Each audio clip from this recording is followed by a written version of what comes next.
तो आइए गणेश वंदना से भागवत कथा को प्रारंभ करते हैं। बड़े भाव से मेरे साथ में तालियों के साथ गणेश भगवान ऐसे परमात्मा हैं कि उनका नाम लेने से जो भी विघ्न होंगे सब दूर हो जाएंगे। विघ्नों की हरता है, विघ्नों को दूर करने वाले हैं। सर्वप्रथम हमें गणेश भगवान की वंदना करना चाहिए शुभ कार्य में। बोलिए गुरुदेव भगवान की, वृंदावन बिहारी लाल की जय।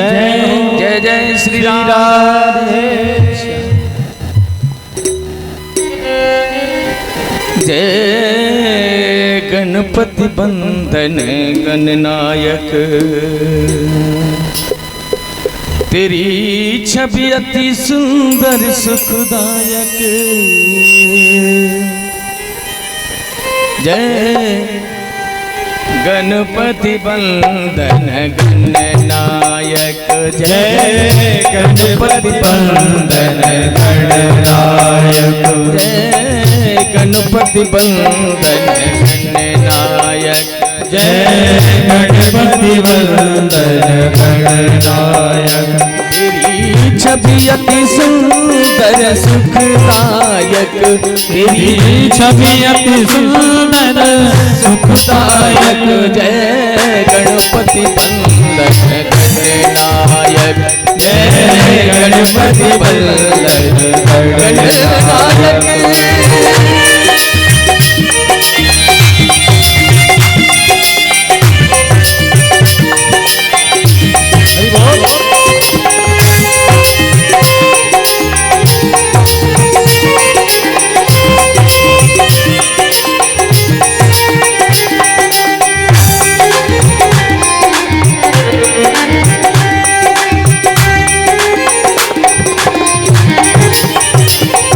चारी भुजाधारी मस्तक सिंदूरी रूप निराला, चारी भुजाधारी मस्तक सिंदूरी रूप निराला।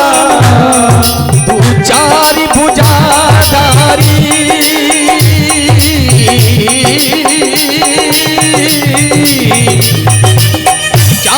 भुजाधारी मस्तक सिंदूरी रूप निराला।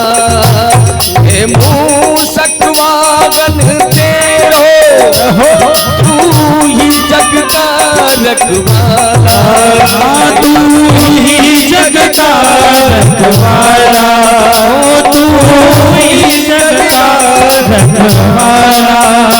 तेरी महिमा तू ही जाने, तेरी महिमा तू ही जाने।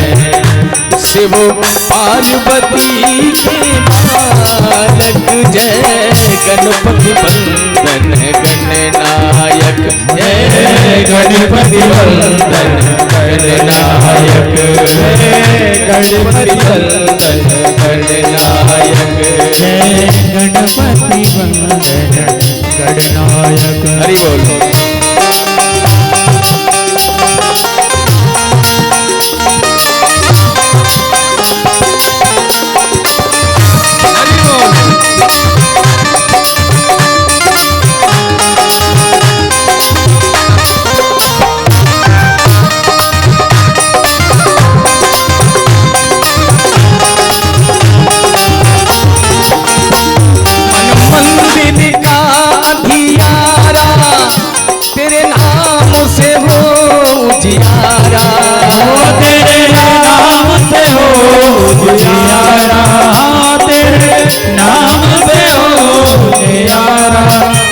तेरे नाम की ज्योत जली,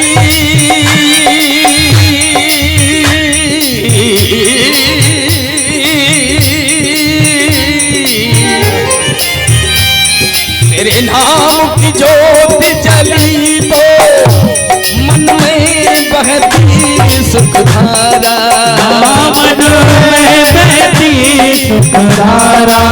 ओ मन में तेरो सुमिरन हरे पूजन में, तेरो सुमिरन हरे भोजन में।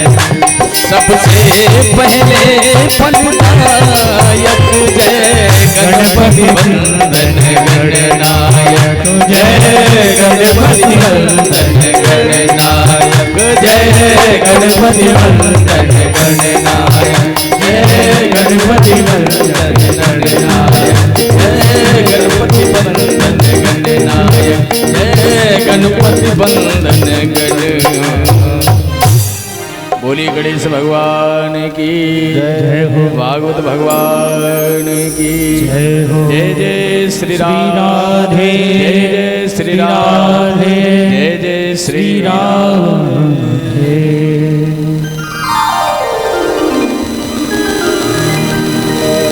वरहा पीडम नटवर वपुः कर्णयो कर्णिकारं बिभृतवास कनककपिशं वैजन्ती च मालाम् रन्ध्रान् वेणोरथर्षदया पूरयन् गोपवृन्दैः वृन्दारण्यं स्वपद्रविणं प्राविशत गीतकीर्तिः करारविन्देन पदारविन्दे मुखारविन्दे विवेशयन्तं वटस्य पत्रस्य पुटे शयानं बालमुकुन्दं मनसा स्मरामि।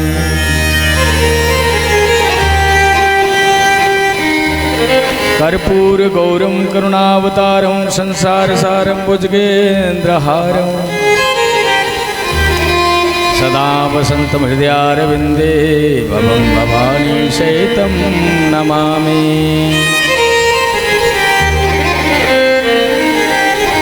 अतुलितबलधामं हैमशैलावदेहं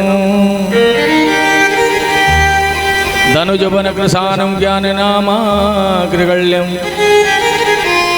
सकलगुणनिधानं वानिराणामधीशं रघुपतिप्रियभक्तं वातजातं नमामि।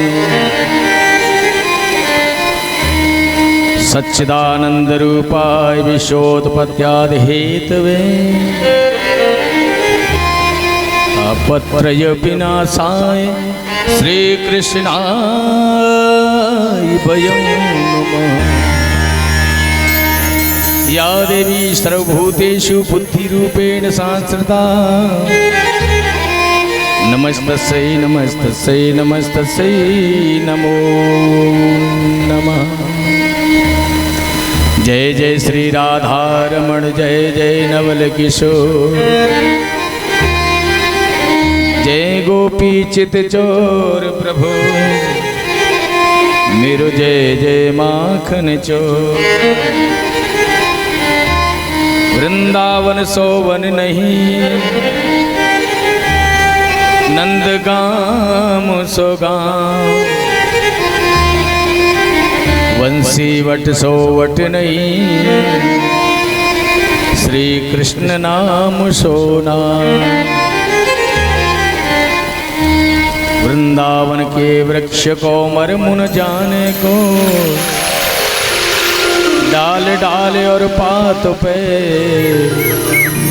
श्री राधे राधे हो।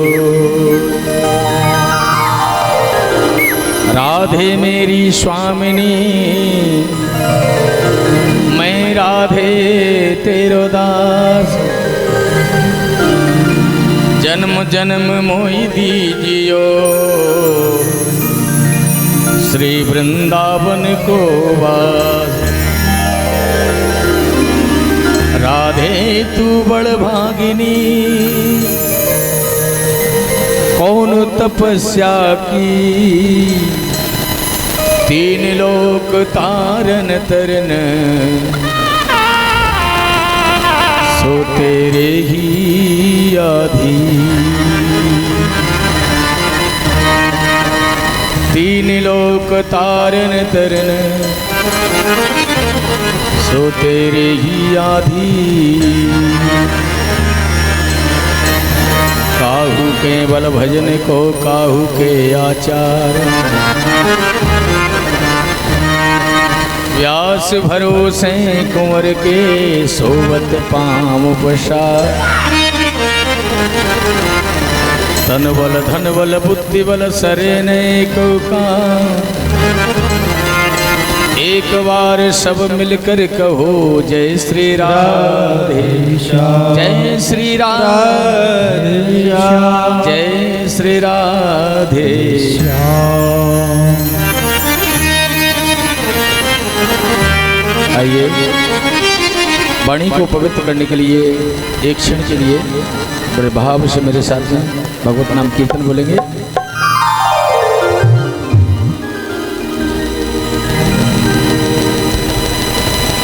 अच्युतम केशवम कृष्ण दामोदरम राम नारायणम जानकी वल्लभम।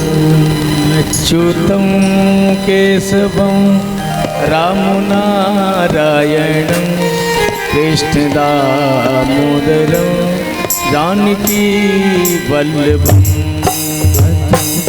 अच्युतम केशवम कृष्ण दामोदरम राम नारायणम जानकी वल्लभम।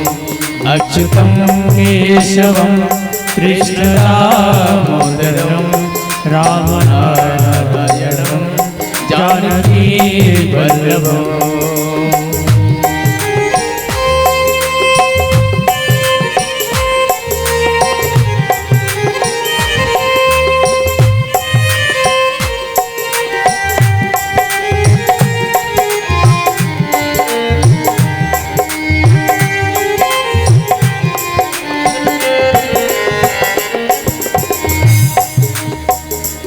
कौन कहते हैं भगवान आते नहीं, मीरा के तरह तुम बुलाते नहीं। कौन कहते हैं भगवान आते नहीं, मीरा की तरह तुम बुलाते नहीं।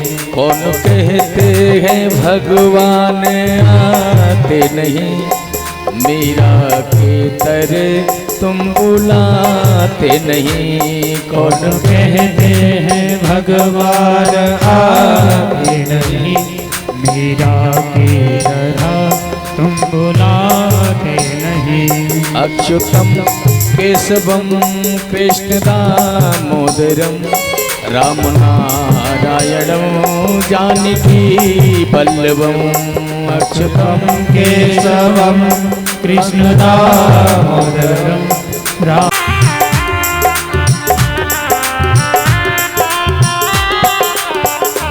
कौन कहते हैं भगवान सोते नहीं, माँ जसोदा के जैसे सुलाते नहीं। कौन कहते हैं भगवान सोते नहीं, माँ यशोदा के जैसे सुलाते नहीं।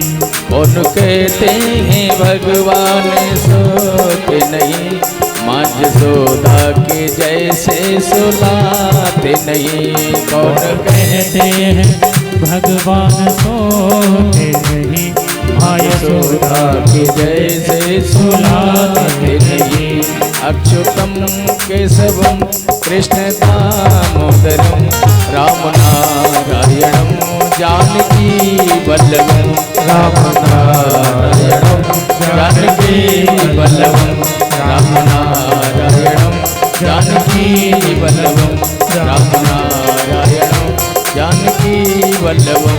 राम नारायणम जानकी वल्लभम। बोली वृंदावन बिहारी लाल की जय, भागवत महापुराण की जय, बोली गिरिराज भगवान की जय। जय जय श्री राम, जय जय श्री राम, जय जय श्री राम। श्याम आहा मन को वही एकाग्र करे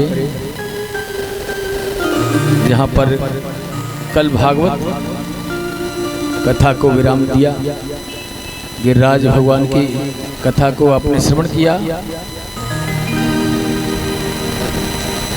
कलयुग में गोवर्धन भगवान को वरदान है कि कलयुग में जो भी गोवर्धन भगवान की परिक्रमा लगाएगा उसकी सारी मनोकामना पूर्ण होगी।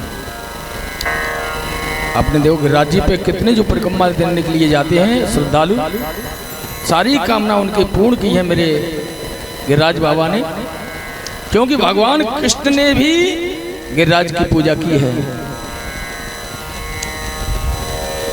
ऐसे है गिरिराज बाबा।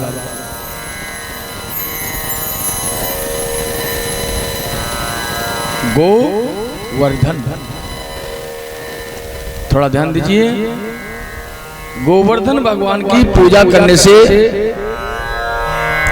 इतने से ही पूजा नहीं हो जाती मेरे गोवर्धन महाराज, तो पे पान चढ़े तो पे फूल चढ़े। पूजा इतने से नहीं होती है। गोवर्धन का मतलब क्या है थोड़ा समझे आप। गो माने इंद्रियां, वर माने श्रेष्ठ, गोवर धन।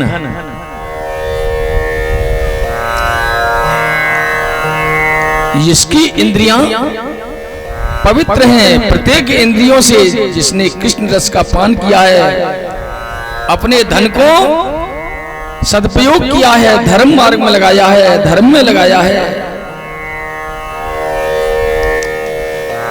जो भी परमात्मा ने हमें दिया है वो परमात्मा के लिए ही करना है। गोमन इंद्रियां प्रत्येक इंद्रियों से परमात्मा का चिंतन ही करें, वो गोवर्धन। महाराज की कथा गोवर्धन के बाद आई है। क्यों? कि जिसने गोवर्धन कथा की, गोवर्धन का मतलब समझ लिया, जो गोवर्धन के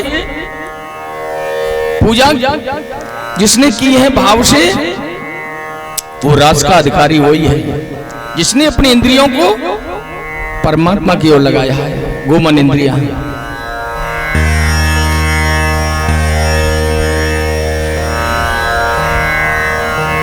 तो जब गिरिराज बाबा की सभी ब्रजवासियों ने कृष्ण के साथ में पूजा की है तो इंद्र को बहुत बुरा लगा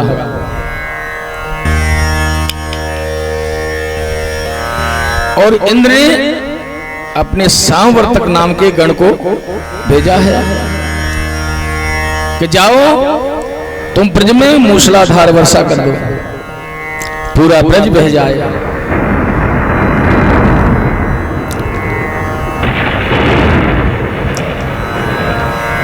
सांवर्तक नाम के गण ने और बारिश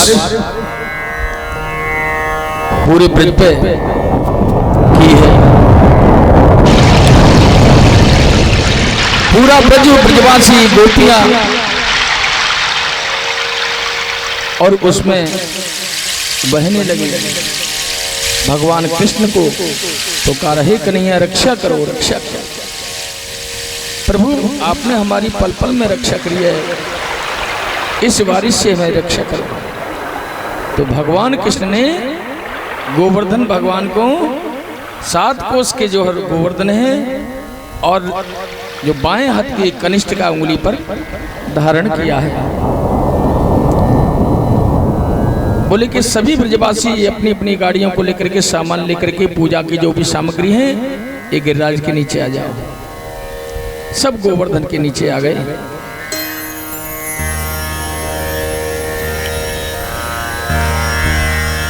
सात दिन 7 रात्रि तक बारिश चलती रहे। ब्रजवासियों की भगवान कृष्ण ने रक्षा की है।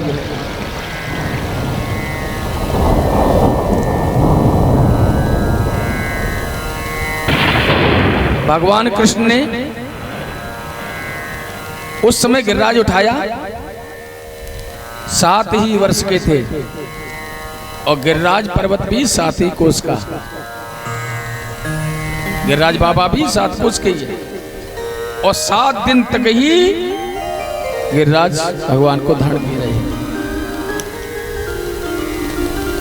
तो कल की कथा आपने सुनी, 56 भोग क्यों लगाए जाते हैं भगवान कृष्ण के। यशोदा मैया अपने लाला को नित्य प्रति भोजन कराती, तो बालक जो होता है ना, तो बालक को भूख बहुत लगती है। भगवान कृष्ण को मैया यशोदा 7 बार भोजन खिलाती, पूरे दिन में रात्रि तक, जब तक सो नहीं जाते तब तक कुछ न कुछ मक्खन मिश्री रखी खिलाती थी। तो 7 दिन में, और 7 दिन तक मेरे कन्हैया कुछ नहीं खाया पिया, इसलिए 56 भोग लगता है। आप 7 का पाठ पढ़ेंगे 56 ही होता है। इसलिए उन्होंने 56 भोग लगाया सभी ब्रजवासियों ने कि मेरा लाला 7 दिन से भूखा है। संतों का भाव है, भगवान कृष्ण ने इस बाएं हाथ पे जो पर्वत को उठाया, और ये छोटी वाली उंगली है ना कनिष्ठिका, इसी पे उठाया। भाई कनिष्ठिका उंगली पे ही क्यों उठाया? संतों के भाव है, संतों ने कहा कि जो अंगुष्ठ होता है ना, अंगूठा, इसको अपनी ताकत का अहंकार है, क्योंकि सबसे मोटा है, अंगूठा का आकार सबसे मोटा है। इसको अपने ताकत का अहंकार, इसको इस पर जो गिरिराज नहीं उठाया। उसके बाद नंबर आया इस उंगली का, अनामिका। मेरे कृष्ण बोले कि इस उंगली को भी गुमान है, क्योंकि जब भी लड़ाई झगड़ा होता है तो ऐसे चलती है, देख लूंगा तुझे देखूंगा, इसलिए इस पे भी गिरिराज ने उठाया। इसके बाद नंबर आया इस मध्यमा उंगली। अब ये 5 उंगलियों में सबसे बड़ी होती है इसका आकार, तो इसको भी अपने बड़प्पन का अहंकार है कि मेरे से बड़ा कोई है नहीं, तो 5 में सबसे बड़ी मैं हूं। इसलिए जो बड़ा होता है भगवान उसे ग्रहण नहीं करते हैं। इसके बाद नंबर आया ये उंगली है जिससे अपन पूजा करते हैं। ठाकुर के भगवान को चंदन लगाते हैं तो इसी उंगली से लगाया जाता है। किसी संत के, सदगुरु के, भगवान के पूजा के समय पे इस उंगली से ही पूजा की जाती है। कन्हैया ने सोचा कि ये उंगली पूजा के काम आएगी, जब इस पे 7 दिन तक गिरिराज को धारण किए रहूंगा तो पूजा किससे होगी। अब उसके बाद नंबर आया ये कनिष्ठिका उंगली का। ये कनिष्ठिका उंगली ने प्रभु से कहा, प्रभु जब से मेरा जन्म हुआ है तब से मैं किसी कार्य में नहीं आती हूँ, कोई भी शुभ कार्य हो, कुछ भी हो, मैं किसी में मुझे नहीं लिया जाता। और वास्तव में ये उंगली अलग छिकी है, किसी में नहीं ली जाती, सबसे अलग रहती है। हवन करेंगे तो अलग, ऐसे करके इस उंगली को उठाओ और इसको उठाओ, किसी कार्य में नहीं आती हो। प्रभु मैं ऐसी बुरी हूँ, सबसे छोटी हूँ, इसलिए मुझे कोई नहीं पूछता। भगवान कृष्ण कहते हैं जो सबसे छोटा बन करके मेरी शरण आता है मैं उसी पर गिरिराज को धारण करता हूँ। ये संतों के भाव है। कनिष्ठिका बाएं हाथ में श्री राधा की शक्ति है।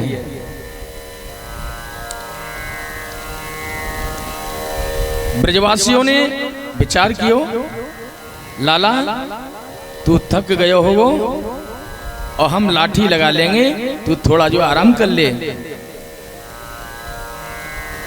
कन्हैया ने कहा तुम इस गिरिराज को नहीं धारण कर पाओगे। अरे यो मन समझियो, ब्रजवासी बोले यो मन समझियो, तूने पूतना मार दी होगी तो का है गयो, वह मरी मराई में 2-4 लठिया तो हमने वो दे दे। बालकृष्ण बोले इनको भी अहंकार हो गया, चलो ठीक है लगाओ। ब्रजवासियों ने अपनी लाठी लगाई और गिरिराज पर्वत जैसे ही नीचे को दसने लगा तो लाठी ब्रजवासियों की चटाचट टूट गई। अरे लाला लियो लियो संभारियो संभारियो संभारियो। तुरंत कन्हैया ने अपनी उंगली को लगाई। ब्रजवासी बोले लाला एक बात बताइयो, तो मैं इतनी शक्ति कहां से आ गई? और तू छोटो सो है, अभी 7 वर्ष कोई भयो है, इतनी शक्ति कहां से आ गई? तो भगवान कृष्ण क्या कहते हैं सुनिए। कछु माखन को बल बड़ो, कछु गोपन करी सहाय, राधे जू की कृपा से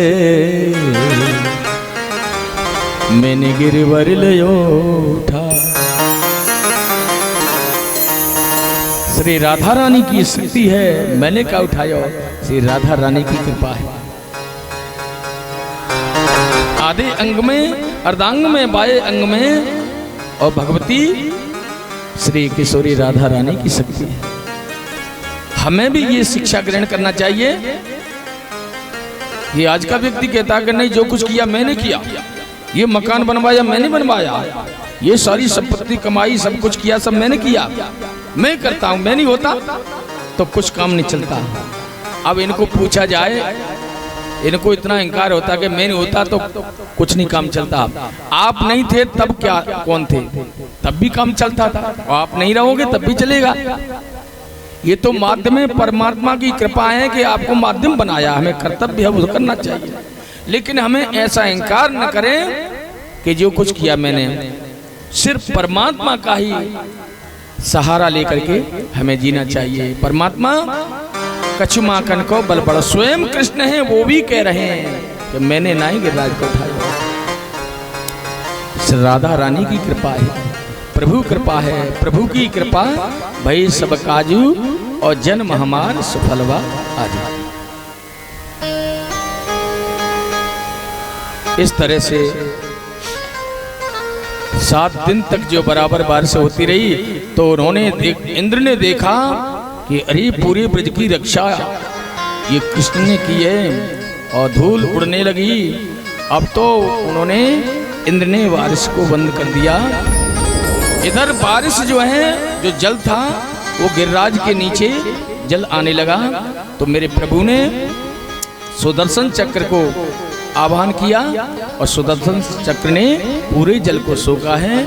और अगस्त ऋषि को कहा कि अगस्त ऋषि आप त्रेता युग के प्यासे हैं, आकर के पूरा जल पान कर लें। तो अगस्त ऋषि ने अपनी प्यास बुझाई है। ये त्रेता युग की कथा है। अगस्त ऋषि को भोजन कराया प्रभु ने। तो उस समय पे भोजन करते समय पे जानकी जी भोजन बनाती जाती, जितना बनाती उतना ही उनको भूख बढ़ती जाती।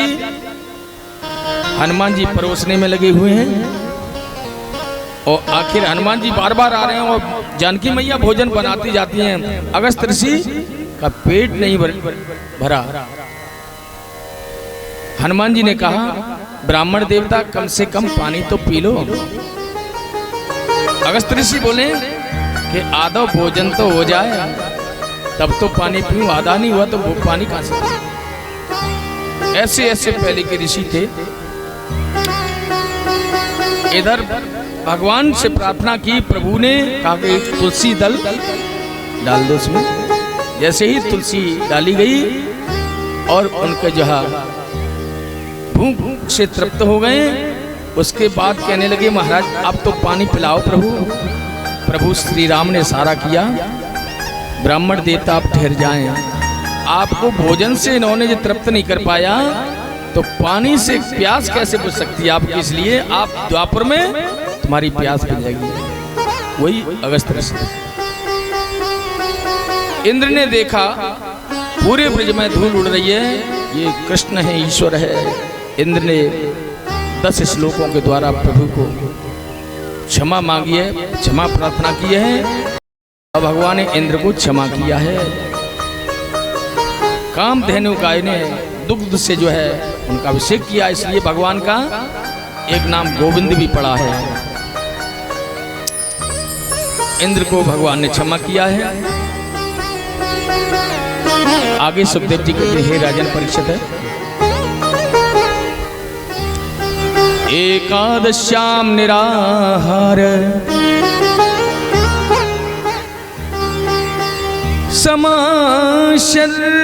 समाशर्जनार्दनम स्नातुम नंदस्तु कालिन्द्यां द्वाश्याम जलमाविशत।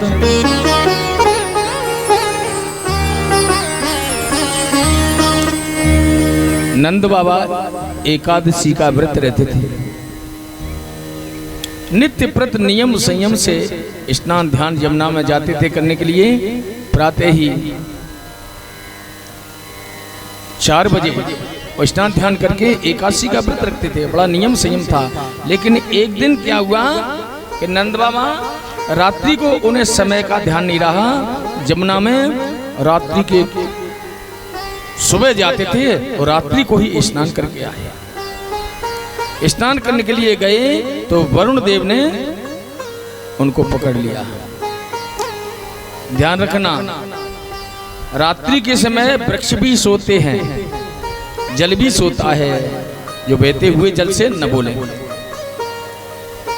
आप भरे हुए जल की नहीं कह रहे भाई, प्यास लगेगी तो पानी तो पिएंगे ही सब। ये नहीं कहा कि जो भरे हुए जल में बिल्कुल स्पर्श न करें। जल सोते हैं, वृक्ष सोते हैं, कोई भी पेड़ पौधों से वृक्षों से हाथ न लगा। जल में वरुण देव का वास है। और जो है नंद बाबा को लेकर के वरुण देव गए हैं। पूरे ब्रज में सूचना पहुंची है कन्हैया के पास, अरे लाला तुम्हारे बाबा कहाँ हैं, तुम्हें पता है? वो जमुना में गए, सुबह में डूब गए, अपने बाबा को लेकर के आओ। कन्हैया बोले अरे बूढ़े बड़े हैं, अब बूढ़े बड़े जावे काय को, जानते ना है कि जावे जो गहरे में ना ही दसे। अब बूढ़े बड़े जो डूबते रहे, डूब गए डूब जान दो। ब्रजवासी बोले नहीं लाला, बाबा को तुमको लेकर के आना होगा, बाबा डूब गए हों। भगवान कृष्ण गए हैं और वरुण से शंख की ध्वनि की है। वहां पर वरुण देव स्तुति करने लगे, भगवान प्रभु बड़ी कृपा की आपने, इस बाबा के बहाने आपने हमें भी दर्शन दिए। नंद बाबा को लेकर के आए हैं। आगे सुखदेव जी कहते हैं हे राजन परीक्षित, महाराष्ट्र की कथा है, बड़ी सुंदर कथा है।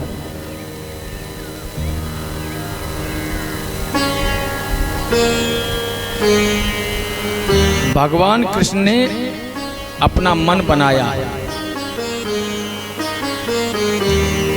अब क्या भगवान कृष्ण के पास मन नहीं था? अमना संतु, भगवान के कृष्ण के पास मन नहीं है, इसलिए उन्होंने मन बनाया। तो भगवान कृष्ण किसके मन से कार्य करते हैं? जो भी भक्तों के सबके करते हैं कार्य, बोले कि भक्तों के मन से करते हैं। भगवान अपने मन से कार्य नहीं करते, भक्तों के मन से करते। अमाना है, भगवान ने मन बनाया।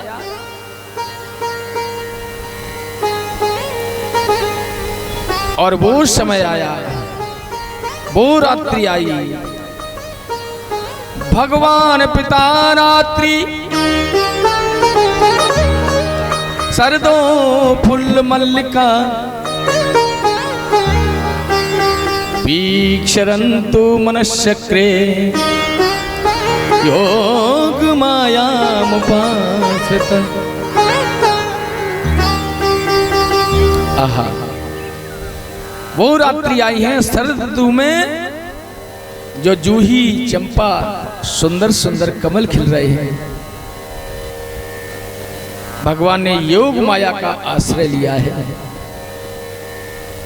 अपने कट भाग से बंसी को निकाला है और अधरों पर धारण किया मेरे प्रभु ने। देखिए भगवान कृष्ण ने बंसी में जो शब्द जो निकला है वो क्या है? किलिंग शब्द बोला है। बंसी में कन्हैया ने किलिंग शब्द बोला है। और किलिंग तो मंत्र में कहते ना, किलिंग क्लिंग चामुंडाय भिक्षे नमः। किलिंग शब्द राधा के लिए बोला है।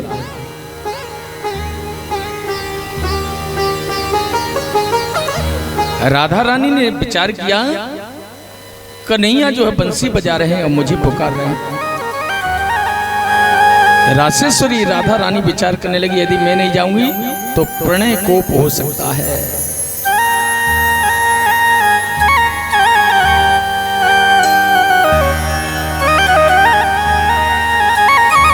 राधा रानी कन्हैया से कहती है, प्यारे कन्हैया, मैं आने को तो तैयार हूं, लेकिन यहां पर वृंदावन नहीं, गोवर्धन नहीं, जमुना नहीं, वहां मैं नहीं आऊंगा। आप ब्रज को प्रकट करिए। तो भगवान कृष्ण ने पूरे ब्रज को प्रकट किया है। ये भगवान कृष्ण के हृदय से ही गोवर्धन, जमुना, वृंदावन प्रकट हुआ है।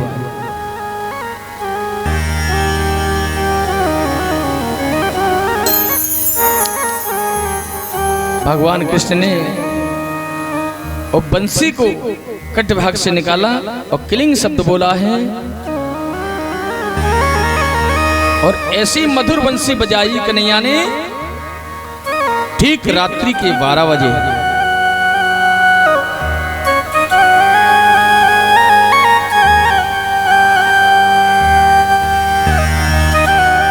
जितनी भी गोपियां थीं बंसी की ध्वनि को सुना है।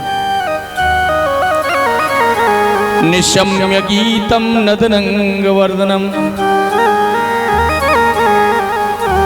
ब्रज स्त्रिया कृष्ण की कृष्ण गीत मानसा जगमुरन्योन्यमलक्षितोद्यमांसयत्र कांतो जवलोल कुंडल। आहा, कोई गोपी गाय दो रही थी और बंसी की आवाज को सुना और भाग गई कृष्ण के पास। कोई गोपी अपने बालकों को दुग्धपान करा रही थी और बंसी की ध्वनि को सुना और सीधी भागी बालकृष्ण प्रभु के पास। कोई गोपी आंखों में काजल लगा रही थी, एक आंख में काजल लग पाया और बंसी की ध्वनि को सुन करके तुरंत कृष्ण के पास भागी।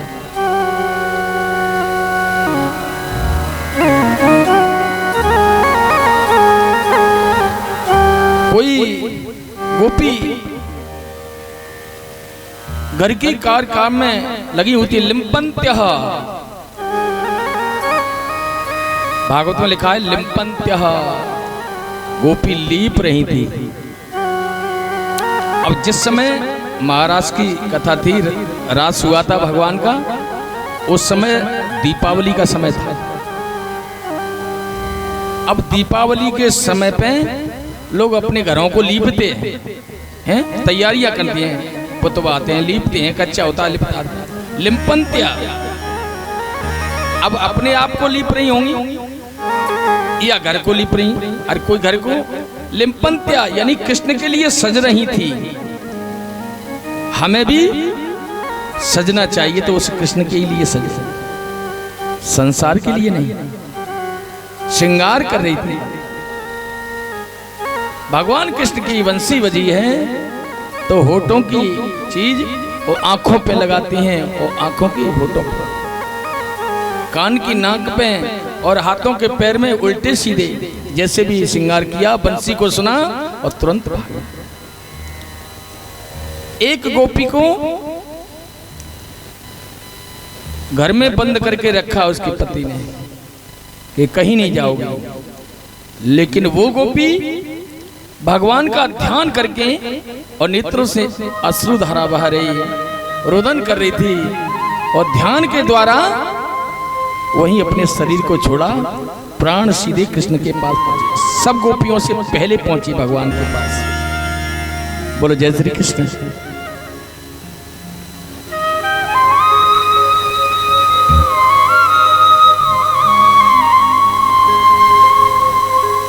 हजारों गोपियां श्री कृष्ण के पास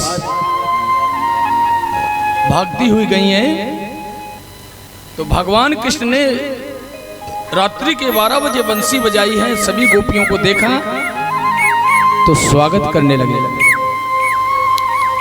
स्वागतम वो महाभागा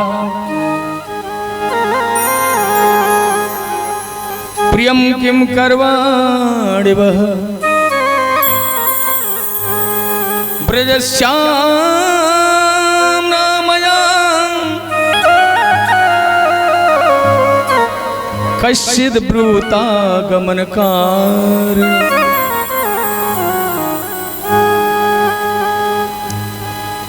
कन्हैया कहते हैं आपका स्वागत है गोपियों, स्वागत है, आओ आपका स्वागत है। मुझे बड़ी प्रसन्नता हुई आप सभी गोपियों के आगमन से। लेकिन अब भगवान जो स्वागत करते हैं तो कहने लगे कि ब्रूतागमन कारणम, आपका आगमन क्यों हुआ, क्यों आई हूं इस समय रात्रि के 12 बजे। वो आपने आए मेरे दर्शन के लिए आए तो मेरा दर्शन भी हो गया और ये वन भी देख लिए, सब कुछ इस वन में आपने सब देख लिया जो भी देखना है। आप जाइए और आपके घर में सासू ससुर आपके पति इंतजार कर रहे होंगे। गोपियां कहती हैं प्यारे ये आपकी बात अच्छी नहीं, आपने ही तो बंसी बजाई और बंसी बजा करके हमें बुलाया है। अब आप किसी को बुलाओ और बुला करके फिर उनसे ये पूछा जाए कि आप क्यों आए हो, तो आने वाले को कैसा लगेगा, बुरा लगेगा ना। गोपियों को ऐसा कहा कि आप ब्रूतागमन कारण, आने का कारण क्या है, तो गोपियां नीचे को सिर करके बैठ गईं और पृथ्वी को रेतने लगे, चिंतित हो गई, नेत्रों से आंसू बहने लगे। प्यारे कन्हैया आपने बंसी को बजाया इसलिए हम आए। बोले कि आपने दर्शन कर लिया, अब जाइए घर में इंतजार हो रहा होगा। देखो पति की सेवा ही परम धर्म है। आपकी सास ससुर, बूढ़े सास ससुर आपके इंतजार कर रहे होंगे।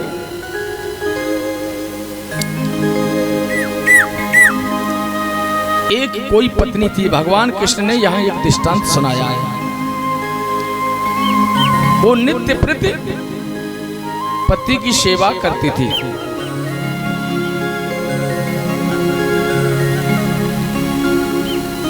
लेकिन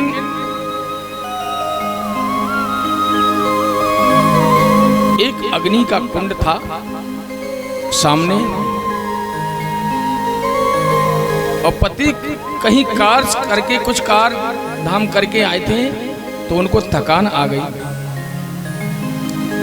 और पत्नी की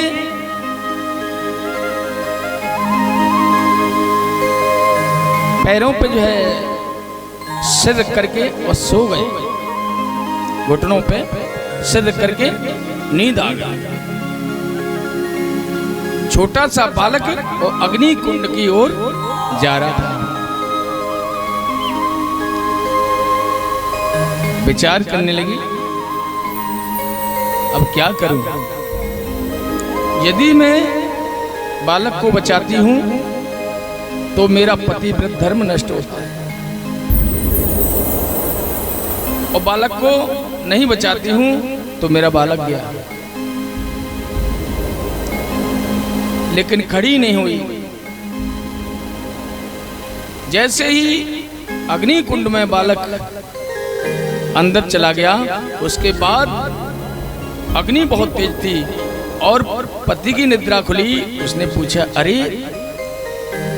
भाग्यमान क्यों रो रही है, क्यों रुदन कर रही है? बोले कि बालक इसमें अग्नि कुंड में चला गया, तो तुमने बचाया क्यों नहीं कि हमारा पति धर्म नष्ट होता?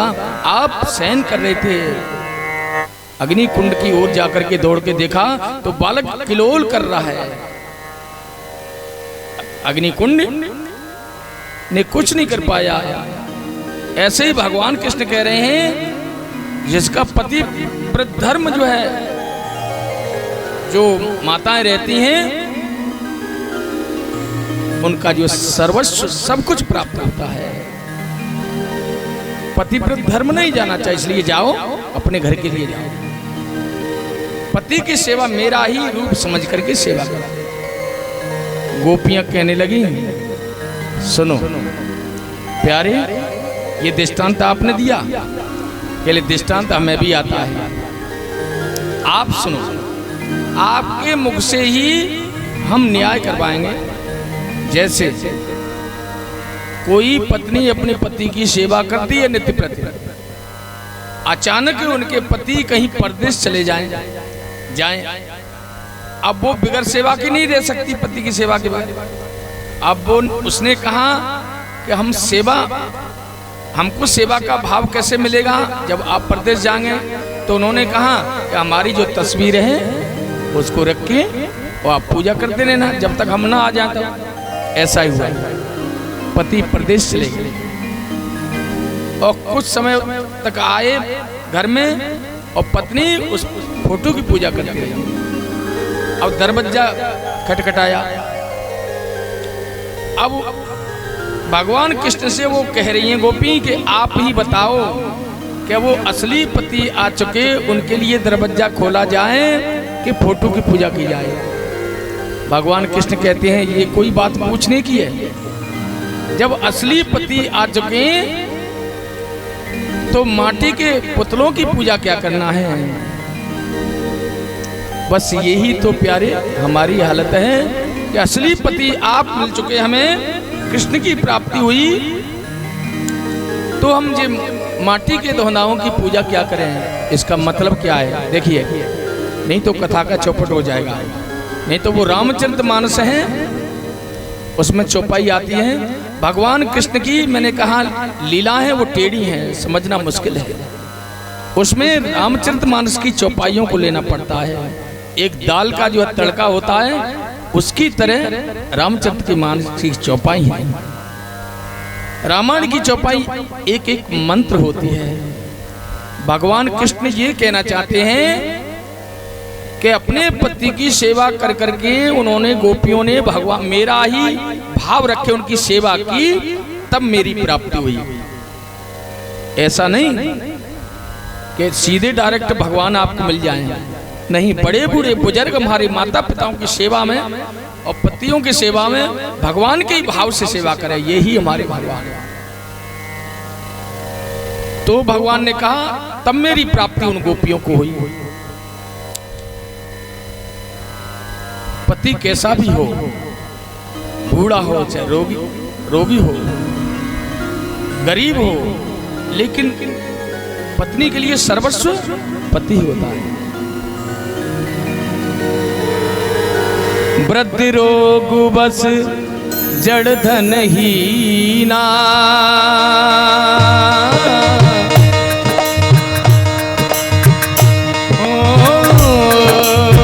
वृद्धि रोग बस जड़ धन हीना, अंध बधेरे क्रोधी अति दीना। राम सिया राम जय जय राम, राम सिया राम जय जय राम। ओ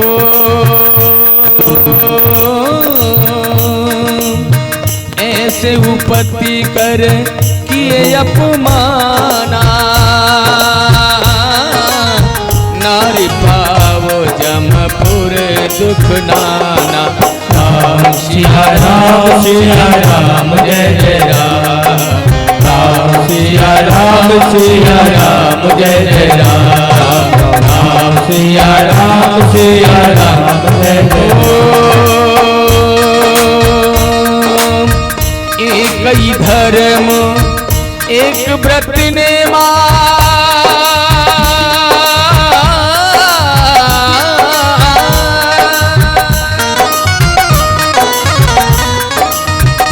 एक ही धर्म एक व्रत ने काई भजन मन पति पद प्रेमा राम सिया राम जय जय राम राम सिया राम जय जय राम राम सिया राम जय जय राम राम सिया राम। इस तरह से पति कैसा भी हो, बूढ़ा हो, रोगी हो, मूर्ख हो और धन नहीं हो उसके पास, गरीब हो बिल्कुल, और अंधा हो, बहरा हो, फिर भी वो परमेश्वर ही है पत्नी के लिए। भगवान के भाव में ही सेवा करें। अपने बूढ़े माता पिता सास ससुर की सेवा, अपने पति की सेवा, भगवान का ही चिंतन करके करके यही हमारे भगवान हैं, वही कृष्ण हैं, कोई और नहीं है, वही राम हैं, वही हमारी जानकी है घर में।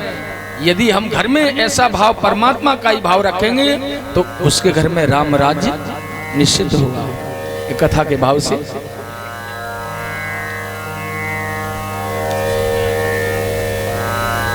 अब तो भगवान ने जब बंसी बजाई है,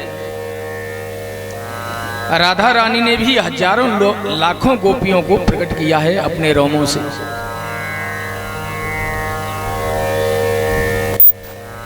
सभी गोपियों ने सुंदर सुंदर श्रृंगार कर रखो है।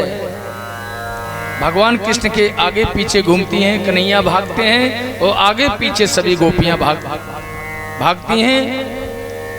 उन गोपियों को सौभाग्य मद हो गया, अपने सुंदरता पर अहम हो गया कि हम बहुत सुंदर लग रही हैं, इसलिए ये कन्हैया हमारे पीछे भाग रहे हैं। ओहो, मेरे प्रभु ने विचार किया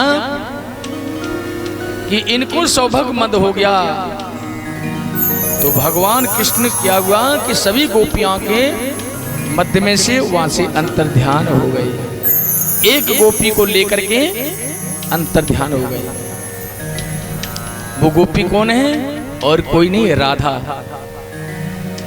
राधा रानी को लेकर के अंतर ध्यान हो गए।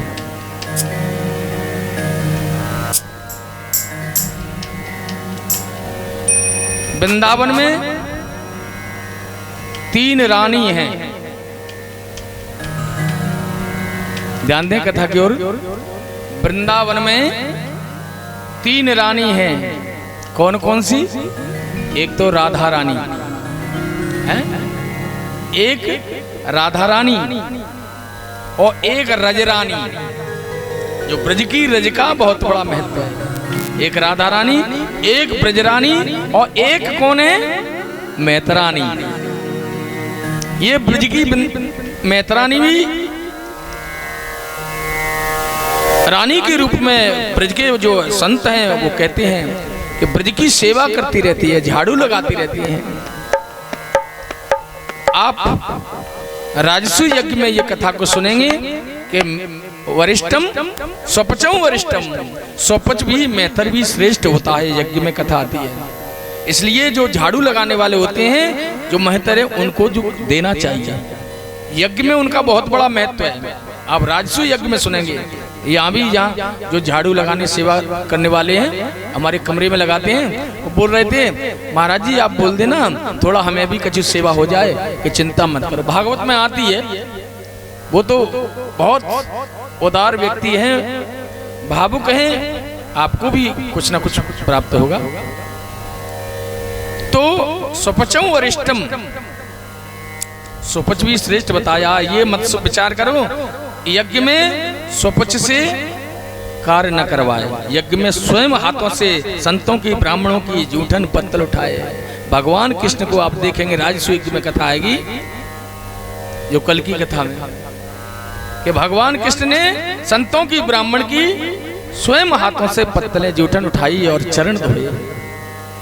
यज्ञ में उनको खिलाना चाहिए, ये लिखा है। उनको निराश न करें। आए, लो आप भी बैठो, पाओ। बहुत बड़ा महत्व है यज्ञ का। कोई भी जीव क्यों ना हो, अतिथि हो, बिगर बुलाए बिगर निमंत्रण के आ जाए, उसका बहुत बड़ा फल होता है। अब बुलाए हुए को निमंत्रण दिए हुए का तो पुण्य होता ही है, लेकिन उनसे ज्यादा अतिथियों का पुण्य बहुत होता है। अनजाने में कोई गरीब या कोई आ गया, उसके यज्ञ में से प्रसादी में तो उठाई मत, प्रेम से खिलाई। ना जाने किस भेष में और नारायण मिल जाए, ये भागवत है। बहुत कुछ प्राप्त होता है जीवन में। तो आइए वहीं पर कथा की ओर। गोपियों को सौभाग्य मत हुआ तो एक किशोरी राधा रानी को लेकर के अंतर ध्यान हुए, और इधर गोपियां भगवान कृष्ण को रोती हुई, विलाप करती हुई और ढूंढ रही है। किशोरी राधा ने विचार किया कि वो मेरी जो साथी गोपियां हैं वो मेरे बगैर नहीं रह सकती। इसलिए राधा रानी ने भी मन में ऐसा भाव आया कि मैं भी उनकी तरह ऐसा कुछ करूं जिससे भगवान मेरे यहाँ से भी अंतर्धान हो। तो राधा रानी को भी थोड़ा एम आया। राधा रानी बोली कि कन्हैया प्यारे, मैं थक गई हूँ, थोड़ा मुझे कंधों पे बिठा लो। भगवान कृष्ण जैसे ही बैठे नीचे, राधा रानी ने ऊपर के लिए एक पैर उठाया कंधे पे बैठने के लिए, और राधा रानी के यहाँ से भी कन्हैया अंतर्ध्यान हो गया। बोलो जय श्री कृष्ण। इधर राधा रानी भी रोती हुई, भ्रमण करती हुई सभी गोपियों को वहीं मिली, एकत्रित हुई सभी गोपियां और राधा रानी, और मिलकर के भगवान कृष्ण को ढूंढती हुई जा रही। हाँ कृष्ण, हाँ कृष्ण, हे श्याम सुंदर, हे कन्हैया, कहां पर गए हो? हम तुम्हारे बगैर नहीं रह सकते, हमारा जीवन भी सिर्फ तुम्हारे चरणों में। रोती हुई, बिलखती हुई कृष्ण के लिए पुकारती हुई जा रही हैं।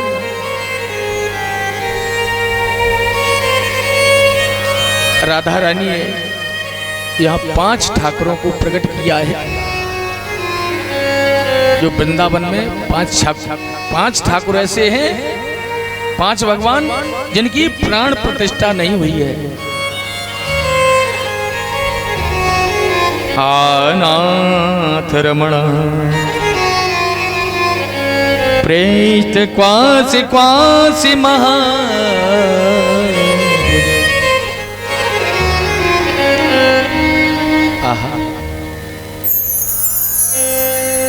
हे नाथ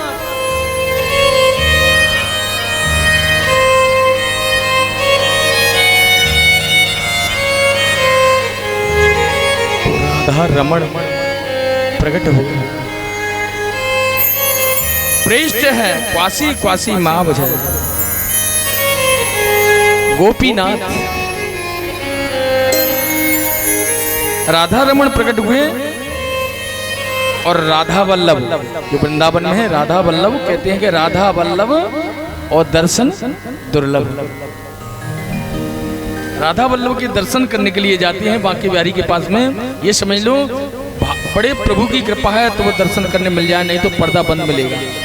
इसलिए कहते हैं राधा वल्लभ दर्शन। और मदन मोहन और गोविंद, गोपीनाथ, राधा रमण, राधा वल्लभ, मदन मोहन और गोविंद, ये 5 भगवान को राधा रानी ने प्रकट किया है। इनकी प्राण प्रतिष्ठा नहीं हुई है, लेकिन 3 भगवान वृंदावन में ही रहे और 2 वहां से भाग गए। किसी भक्त के कारण भागे, भक्त के पीछे गए।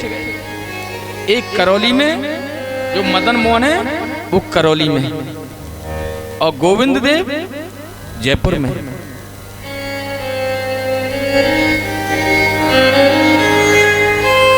वृंदावन में जो बांके बिहारी हैं वो हरदास ने प्रकट किए हुए हैं। बांके बिहारी की भी प्राण प्रतिष्ठा नहीं हुई है, वो भी प्रकट हुए हैं। हरदास की समाधि है वृंदावन में।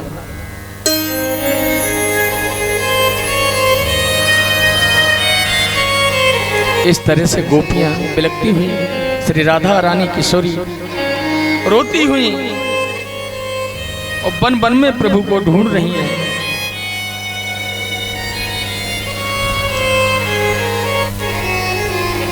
जैसे भगवान कृष्ण प्रत्येक पक्षियों को और वृक्षों को पूछते हैं, ऐसे आज गोपियां भगवान कृष्ण को ढूंढ रही हैं और बन के सभी पक्षियों से पूछते जाते हैं। पीपल मिला आगे, अरे पीपल मेरे कृष्ण कहां गए हैं? तूने तो देखा होगा। अरे तू काय को बताएगो? तो पे तो सभी जो भक्त जो है दीपक लगा करके तेल भी आप चढ़ाते हैं तो चिकनो है वो है, तू काय को बताएगो मेरे कृष्ण कहां?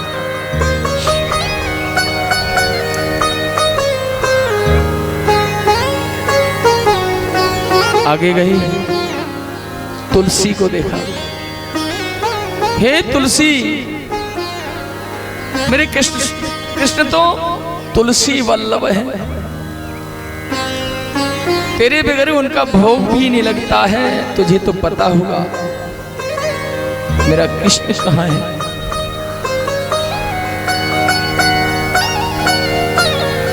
पृथ्वी से पूछते हैं, हे पृथ्वी तुझ पर तो मेरे गोविंद चल करके गई है, तुझे तो पता ही होगा।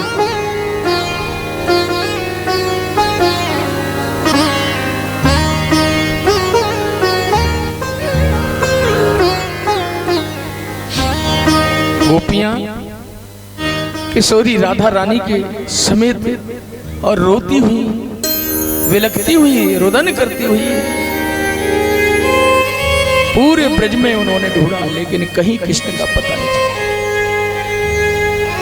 उनके जीवन में कृष्ण के अलावा और कोई नहीं।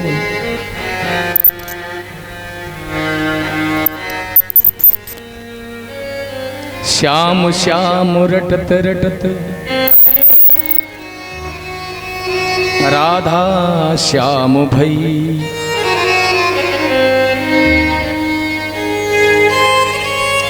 अब तो भगवान कृष्ण को याद करते करते और कृष्ण की लीलाओं का अनुसरण करने लगे गोपियां।